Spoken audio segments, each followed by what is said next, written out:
Welcome back on the AM show. Yes, I'm here too. Thank you for making the time to stay with us. We're joined by Programs Manager for Odikro, Kina Likimani, as we dig into the newspapers this morning. Kina, a very good morning to you. You would have to unmute, Kina. Sorry, good morning. How are you? I am very well. I hope you're well too. I'm good. I'm good. All right. I always like doing this. It's been just about a week since our last interaction. Between then and now, what has life been like for you as an, quote, ordinary Ghanaian? Your pocket, what stories you've seen. You can even talk about Charles Eduwahin, because all of that feeds into what has happened in the course of the week. Any quick thoughts before we get into the papers? There's such hypocrisy around Charles Eduwahin. I mean, it's like the president basically said, I'm okay with everything he's done for the finances of Ghana, for the financial management of Ghana, save for this thing that Anas has exposed. I'm not buying it. I'm not impressed by it. We wanted him and Ken Ofori-Atta gone for the financial mismanagement. So, we have to, I always say we have to resist being managed, being thrown some bones. The issue still persists. And on record, he didn't fire him for financial mismanagement. And that is the key sticking point. Okay.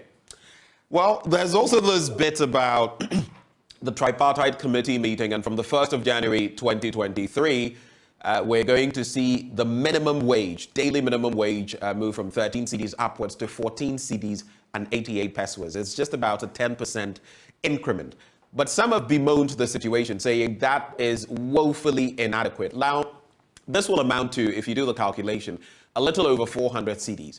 And most people say they are spending over 500 cedis, just on transportation, not to talk of anything else, just transportation.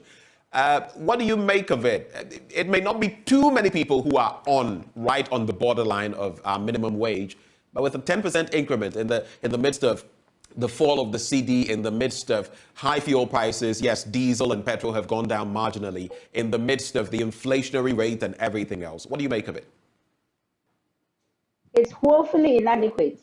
I am actually shocked when I think I saw headlines where the TUC boss was saying it's a good thing. I can't understand that at all. Either he is out but something is better than nothing, right? Well, really? We have to do better by our labor conditions in Ghana. I mean, something is. I'm baffled.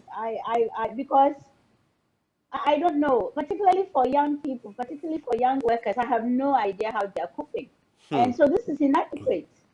It's inadequate. I mean, the year hasn't even ended, and look at where we are. I mean, and it's going to go probably bad in December because of importation.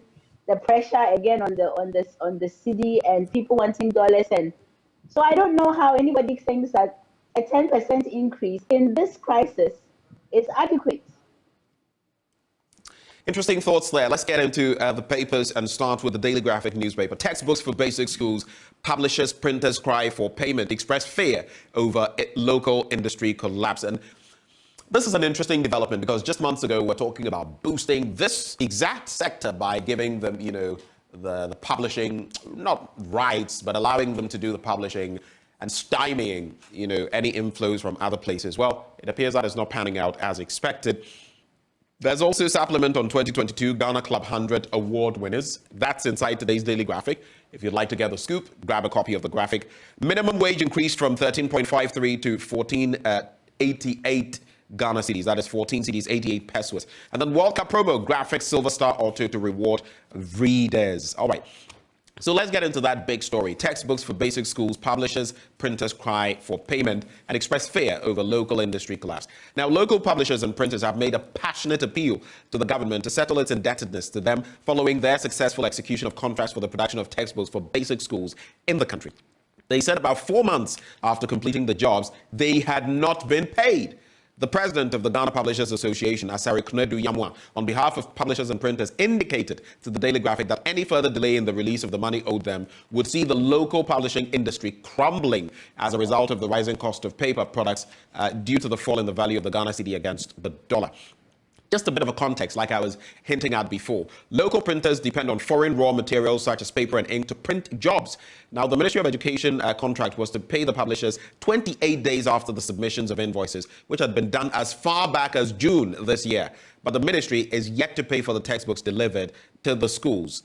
Now, quote, Mr. Yamwa says, our appeal is to the Ministry of Education to ensure that the payment is done on time. If within the next 2 weeks we are able to receive the payment, we will be happy, he said. He added that if the payment was not done, it would crumble the whole industry because paper cost alone was so much. Quick reactions here. So even when we're trying to help our local industries, some of these matters emanate from the point of having their invoices, which happened around June, which means that by July, they should have got payment latest because it's a 28-day framework, where in November, payment has still not been made, but work has been done. Quick reactions? Well, the situation with our publishing industry has always been tenuous because of the reliance on the raw materials coming outside of the country, but also that paper products are taxed.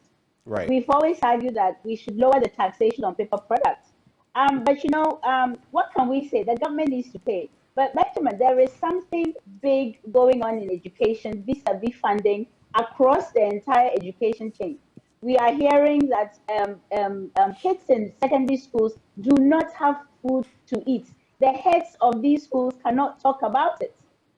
So there is a crisis in education. And of course, the publishers are feeling the brunt of it because when you're not paying for school feeding, when you're not adequately resourcing boarding schools, even for feeding, you have a big crisis. So I don't know. I mean, the ongoing financial situation and the insistence of this government to run this country in a certain way is compromising everything. We wouldn't want, and you see, the thing about publishers is that if the local publishing industry collapses, the foreign one will come back into Ghana. Ghanaian publishers have had to fight off the colonial legacy of printing and of using textbooks published and distributed from companies that are not Ghanaian.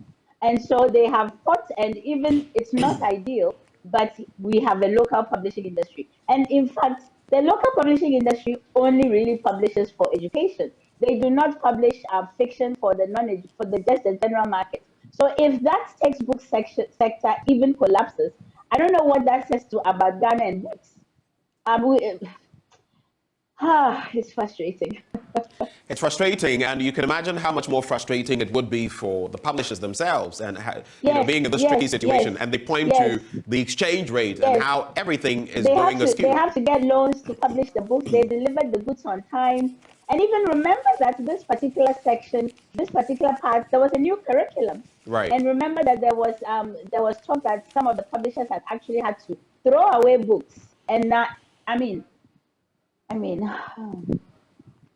Well, let's get into some other stories on page 20 of the paper. So minimum wage increased from 13.53 Ghana cedis to 14.88. The national daily minimum wage has been increased from that figure to 14.88. The National Tripartite Committee, made up of the government, organized labor and employers, agreed on the new wage below which no one should be paid. The new daily minimum wage, which takes effect from the 1st of January next year, is a 10% increment over the 2022 national daily minimum wage. Now, the NTC has also pegged, I beg your pardon, the cost of living allowance, that is COLA, at 15% of the new minimum wage. A communique issued by the NTC, that is the National Tripartite Committee, yesterday said all institutions had to adjust their daily minimum wages on COLA to conform to the new rates. Now, per Section 113 of Act 651, the NTC determines the national daily minimum wage and advises the government on employment and labor market issues. Section 113(2) of Act 651 enjoins the Minister of Labor to publish in the Gazette and the media any new daily minimum wage as determined by the NTC. It is pursuant to the above statutory provision that the new national daily minimum wage has been published. Kina has already shared her thoughts on whether this suffices, and it doesn't, because if there are people supposed to walk to work, look at even the transport situation, right, the food situation, the housing situation. This thing that Ghana has of absolutely deflating and keeping our minimum wage so horrifically low. Like, when people people have been talking about how much it costs to fill their cars, right? Yeah. So when you look at the fact that it's costing to fill a tank, it's costing some anywhere upwards of 800 Ghana cedis for someone to drive their car to work, to use their car. And you are saying that in this same country where it costs upwards of 800 to fill a tank, somebody's minimum wage is 400 Ghana cedis. What exactly are we? I mean, what is this? What is this? Well, I am stumped. I don't even know what to Yeah, say. I mean, yeah, so I always say that we must always find the words to express what's going on, but this is like, it's speechless. It leaves you, I mean, I don't understand it. That is reminds me that of that. person, can they have a family on that wage, or are we just saying we don't care? Because if you pay your minimum wage at this, some employers will offer it, and they'll be like, that's the minimum wage. Yeah, How is it? yeah. Our inequalities gap is so horrendous, horrifically wide. Like, how do people sit around the table and say, yeah, this is good? When possibly when they went for that meeting, the sitting allowance for that meeting was more than the 400 they collected. Exactly. Exactly. How is And it's a that? crucial point you make It's there. criminal. It's criminal. It's a crucial point you make there. But let's get into some other stories. Ghana National Fire Service records decline in fire outbreaks. That story as well on page 20. And the Ghana National Fire Service is organizing its maiden fire conference in Accra to discuss ways to improve fire management in the country. The three-day conference is also to share ideas on how to address issues on disasters, fire outbreaks, and flood management, as well as rescue and emergency preparedness. The Chief Fire Officer, Julius A. Kunwo, said 5,155 fire outbreaks were recorded across the country between January and October 31st this year. Out of the figure, he said domestic fires were the highest, accounting for 1,961 outbreaks, followed by bushfires, 737, and electrical fires, that's 418. There were also commercial and industrial fires, which were the lowest, 203 and 14 outbreaks, respectively. But that is a decline, and at least it is better than a year ago. It is better than some years past. There's also Gender Ministry holds summit. About the fire. Just a quick one. Just a quick one, Kina. I'll let you react to both so we can make tracks. Gender Ministry holds summit on financing social protection. And the Deputy Country Representative of UNICEF, Fiatra Makazi, says the COVID-19 and the Sahel crisis in neighboring countries suggest a strong need to invest in social protection to mitigate and respond to future shocks and ensure a strong and resilient child protection system in Ghana. He said this year's high inflation levels had put increased pressure on poor and vulnerable households, potentially pushing more into absolute poverty. We've already been told that about 1 million more people are being pushed into poverty on the back of COVID-19 and the Russo-Ukrainian war. When you look at the minimum wage vis-a-vis this conversation or this call, what do you have to say? Well, first of all, it's heartening that they've convened to look at financing for social protection.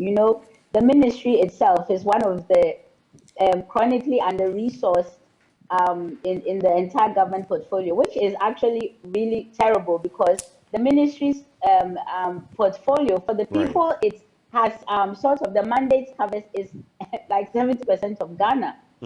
Again, if we want to be serious about social protection, in fact, it would be the ministry must have a huge say in the issue of minimum wage. It should absolutely be one of the conversations that people confer with the ministry about. So beyond the tripartite committee, employment and labor relations, and labor, and then employers, we should bring in the gender ministry. Yes, because it's women, children, gender, children, and social protection. Right there is the majority of the marginalized. It's all of them. So they have to have a say. They have to have a place at the table. Such conversation. I mean, I always say that, and people always laugh, that Ghana is a social interventionist country. Like, we understand social intervention. We must finance it well. There's no way that we are going to get to the country that we want without adequately financing social interventions, safety nets, lifting people out of poverty, really looking at, because that whole area of social protection and poverty, everybody, some people may not think of themselves as needing safety nets, but once you have some the breadwinner in the family or any member of the family becoming seriously ill, that's enough to drive people into serious financial trouble. So we are all basically one crisis away, and we should govern this country at understanding that we are absolutely supposed to protect. Our mandate is to protect the most vulnerable. But the financing of this has always been well, yeah, always low. Yeah, I think you had wanted to react to the fire service bit. Yes, what I want to say incidents. is that fire is one of those things that goes underreported. So even the numbers, when they say that the fires has gone down, we are not capturing all the incidences of fire, because if a fire breaks out and the family deems it as minor, or they are not in an area where the health service can serve, that will go underreported. I have always wondered, for a country that is not rich, we're supposed to be a lower middle class. Why we've never adopted a more community-based approach to fighting fires. Because when a fire breaks out in people's houses while people are waiting for the fire service to get there, if it's an area that the fire service can serve, it's the community that comes in to help. So and the idea of community-based fire service is old. It's an old concept where you have even like places in the US where people have other jobs, but they also serve in the fire service of their community. That would decentralize it, and I think make it better for us to fight fires. Right. Because it can't be, the resources cannot be centralized, or even at the district level, it's inadequate. We have to train more people. Right. I have a message coming through from Babs Kind, and he laments, I can't use the language he's using, but he says, the daily minimum wage does not make sense, especially when you consider that our daily minimum wage is less than the hourly wage in other countries. But of course, the dynamics are different. Yeah. Would that we were to get there someday where even the hourly wage were much higher than what we're seeing now. But just to quickly wrap on the international front, Trump to run for president again in 2024. Donald John Trump has announced his bid. He talks about America's comeback starts right now at his Florida estate. He said, we have to save our country. That's what he said. But there is some disputation in there, because Mr. Trump's announcement comes as some fellow Republicans blame him for the party's lackluster performance in last week's midterm elections. A lot of those he backed did not win. And in fact, the Democrats on the day won, not in the sense that they actually won the House of Congress and the Senate, but the landslide loss that was expected did not pan out. And this is the best, I think, since, is it Clinton or something? It's been about 20 years. The casualties are many, but this time around, interestingly, that did not happen. There's also missiles in Europe dominate Bali summit. It's all about the G7 and what Mr. Biden, president of the US, said that a missile that had landed in Poland was very unlikely to have come from the Russians. It appears it's the Ukrainians themselves who are trying to avoid a strike, and that could have happened. So those are two quick international stories. If you have a reaction, we can take them quickly and move to other pages. I don't comment on anything that Trump does. That is what? That is not about I don't comment on anything Trump. I don't do it. Oh, okay. In part because let me explain. I was in the United States, I think, getting ready to perhaps go to college when the Central Park 5 incident happened. Okay. And the Central Park 5 is a white woman was attacked in Central Park, and she was brutally assaulted, raped, and left for dead. When they found her, she was basically she went into a coma. Her recovery was very long. And they found, like I think, evidence of, I think, 4 or 5 black youths who had come upon the body. And this is the story. They came upon the body, and I think they left her there, touched her and left her there. They were not the perpetrators. In the end, it would be a Hispanic guy whose DNA, and who would admit to it. New York rallied completely against these 5. They were teenagers. And the person who led the crime rally was Donald Trump. He took out newspapers, he took out ads in newspapers that are reputable, like New York Times, calling for bad, really bad things to happen to these 5 youths. I was young myself. I think I was their age, and it was completely traumatizing. And even though later I would move to New York and live there for like 10 years, I have never, ever counted Donald Trump as anybody worth my attention. Let me ask you then. Let me ask you a quick question. Yes. We all know about the bigotry and the narcissism and everything else that, I mean, part of the world was shocked that he even became president. But here he is relaunching a bid, which means, I mean, you can take out DeSantis, who is now coming up. In fact, someone who was brought into the limelight by Donald John Trump some years back.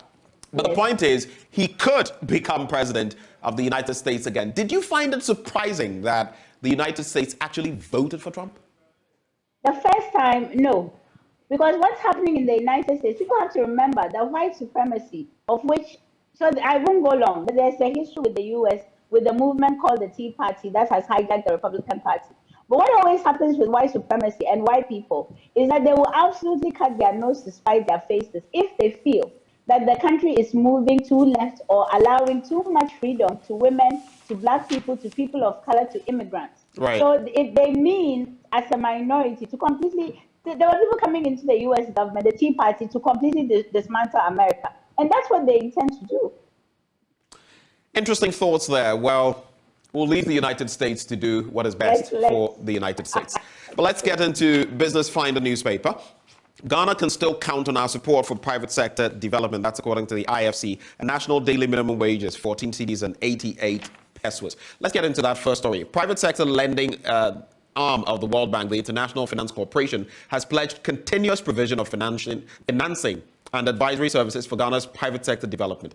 The corporation said it would reinforce its role of facilitating markets for financing and investment for a green and sustainable future for Ghana. The IFC's Regional Industry Director for Financial Institutions Group Africa, Aliu Maiga, said, quote, the IFC is committed to working with Ghana stakeholders to facilitate investments that reduce greenhouse gas emissions and start climate change adaptation. We will do so by providing a complete package for clients and partners through investment, mobilization, and institution building. So that is it for that story. But let me quickly get to the Daily Guide and you'll come in, Kina. So EC buries 17 dead political parties. And is the story not dead? I'm sorry, I'm just playing on words. EC buries 17 dead political parties, but it was all over the news yesterday and other papers. So I'm asking, is the story not dead in itself? But it's here on page 3 of the Daily Guide newspaper. 98 NPP MPs join Oforiatta Must Go campaign. Chief exposes Galamsey Queen. Bagman bans phones in Parliament. And state trial refer issue to Supreme Court. That's according to Opuni. So two quick ones.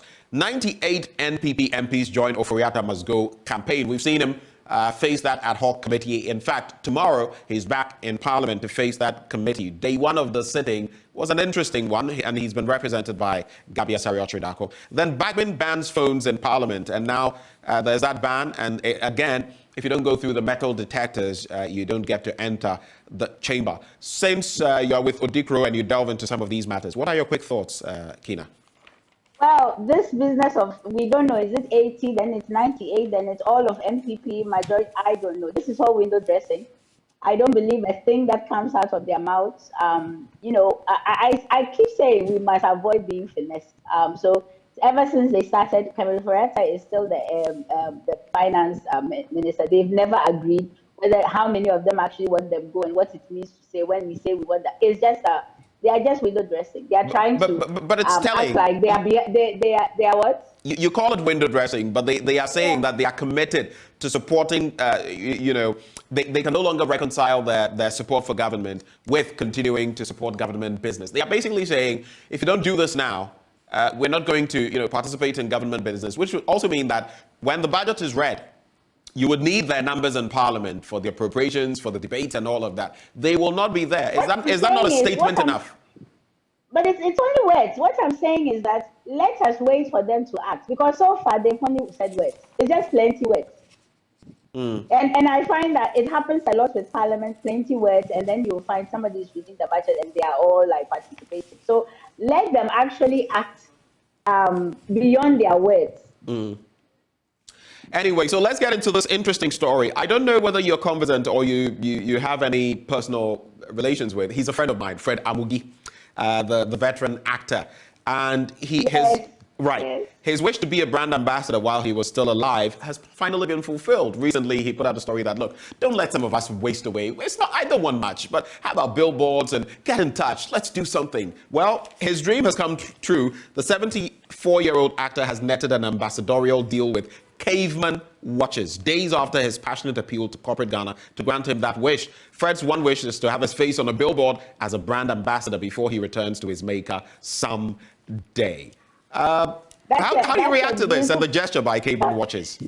We thank Caveman. That's a beautiful thing. And you know, so much of our artists, the older people, the older generation of our artists and creatives across the entire sector are languishing at home, and they could be of use, like he's saying. So it's a feel good story. We are, in fact, what is really good about it is that he verbalized it. You Right. know, so many people are sitting at home wishing they could be more of use, and he verbalized it, and someone stepped up. We are grateful. He didn't just fold his arms and sit there and say, Yeah, in yeah, he secret, verbalized it. groaning Yes, to everyone yes, else. He put it out there, yes, and look at it. yes. Sometimes you must just We speak up. in the creative sectors across, we tend to put the older generation out to pasture like they've already died while they are still alive. So I'm so pleased he said it and someone has stepped up. So we thank Caveman a lot. We are looking forward to the billboard. That's a good one. I've seen quite a number of caveman, billboards here and there, even around the airport, police station, and others. So I'm sure his Yeah, face will yeah, pop up on one of those soon. yeah. It's There's good. also Qatar begs for threatening World Cup reporter.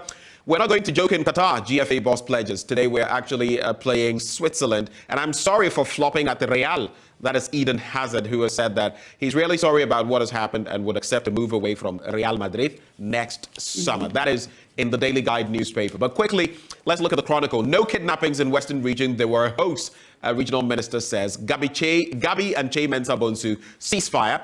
Atforson admits ad hoc committee probe. Oforiatta carrying the cross for the sins of others. And then illegal miners are criminals, must not be entertained.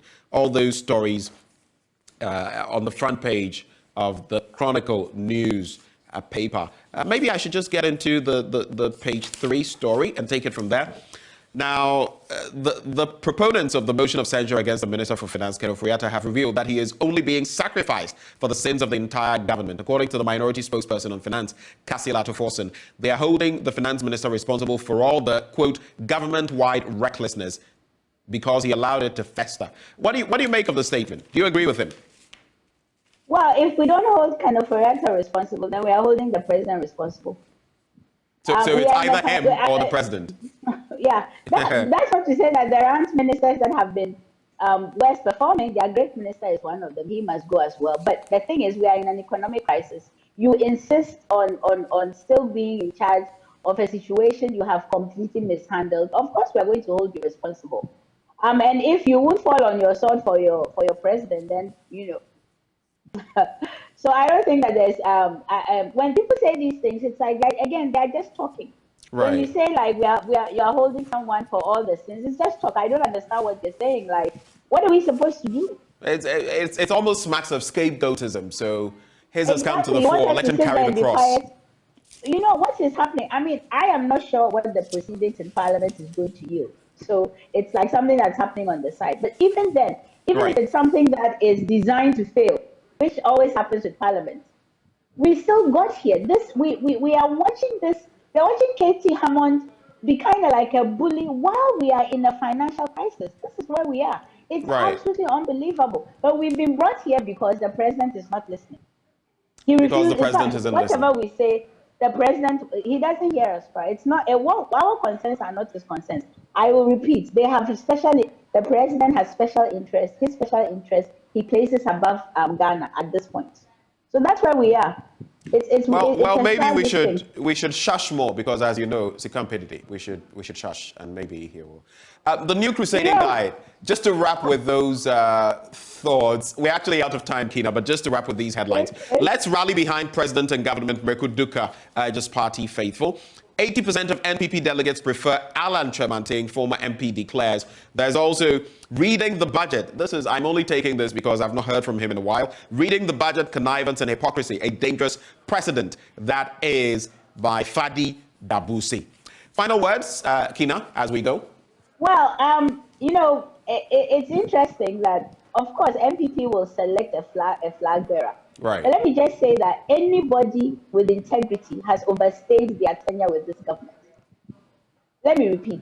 Anybody with integrity has overstayed their tenure with this government. So if you are in this government and we are in a crisis and if you in any way disagree with what's going on, you should resign. You can't turn around being part of one of the most disastrous, if not the most disastrous government we've ever had in terms of economic management, and turn around and say you want to be a flag bearer, you can do it better. People should learn to resign. Actually abide by your integrity and resign. Because what is Alan Chamantin going to come and say? He wasn't part of it. He wasn't. The finance minister. He attended cabinet meetings. You know, my mother resigned from the PNDC government on principle. Right. It can be done, and people should learn to do it. Because what you're going to is Baumia going to turn around and say, oh, you know, they didn't allow me to manage the things. I want to be up. No, I don't think so. Just to get that quote clear, so anybody with integrity has overstayed his or her... Her tenure in this government. Any person of integrity has overstayed their tenure in this government. All right. Kina, thank you for those interactions, those final thoughts. It's always good having you join us. We're grateful. And do have yourself a wonderful day. Have a good day. Bye. All right. That is Kina Likimani, Programs Officer, Programs Manager, I should say, for Odikro. She joined us for the news review. Up next, we bring you the plethora of items that we're going to be discussing this morning in sports. But we're gearing up for World Cup Qatar 2022. And of course, today we face off with Switzerland. This is going to be the final test. Paint a picture for us ahead of World Cup Qatar 2022. More on that coming up in sports. Do stay.